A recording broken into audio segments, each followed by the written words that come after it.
चलित मास 22 तारिख और 23 तारिख दुई दिन धरी जगतसिंहपुर जिलापाल कार्यालय सम्मुखस्थ पड़ियाठारे जिला स्तरीय मत्स्य और प्राणी संपद मेला 2025 आनुष्ठानिक भाव उद्घाटित हो उद्यापित हो जाइछि।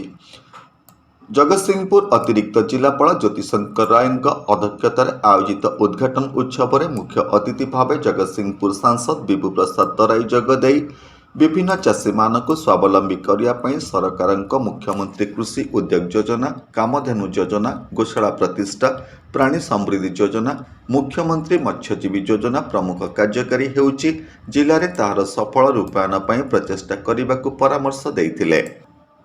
मुख्य वक्ता भाव जगतसिंहपुर जिला परिषद सभापति मनोज कुमार भोई जोगदे मत्स्य और प्राणीपालन विभाग को प्रशंसा करने सह विशेषकर कुकुड़ा पालन, घुसुरी पालन तथा मत्स्य पालन को गुरुत्व प्रदान करथिले। सरकार मत्स्य और प्राणीपालन विभाग में आगत विभिन्न योजना और ताहार जिले में सफल रूपायन निमंते संतोष प्रकाश करने सह आज समय केवल प्राणीपालन एवं मत्स्य चाषर ही बहुत संभावना रही बोली सभार सभापति अतिरिक्त जिलापाल ज्योतिशंकर राय मत व्यक्त करथिले। सम्मानित अतिथि भाव जगतसिंहपुर पौर परिषद अध्यक्ष अर्चना सिंह जोगदे जिलार मत्स्यजीवी और पशुपालक मानक पाखरे सरकार द्वारा प्रदत्त विभिन्न सुविधा पहुंचाई तांकु स्वावलंबी करने को परामर्श देइथिले। डॉक्टर अजय कुमार साहू मुख्य जिला प्राणी संपद अधिकारी जगतसिंहपुर अतिथि परिचय प्रदान करथिला बेले जिला मत्स्य अधिकारी जगतसिंहपुर देवव्रत सामल धन्यवाद अर्पण करथिले।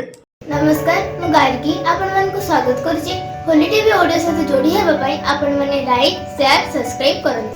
मत्स्य और प्राणी संपद विभाग एवं अणुक्षुद्र और मध्यम उद्योग विभाग मंत्री गोकुलानंद मल्लिक द्वारा प्रेरित वीडियो और शुभेच्छा वार्ता और अभिभाषण को जनसाधारण अवगति निमंते एलईडी स्क्रीन माध्यम परिवेशन करा जायतिला। 2 दिन धरी आयोजित ए मत्स्य और प्राणी संपद मेला रे सर्वमोट 40 गोटी स्टल निर्माण करा जायतिला।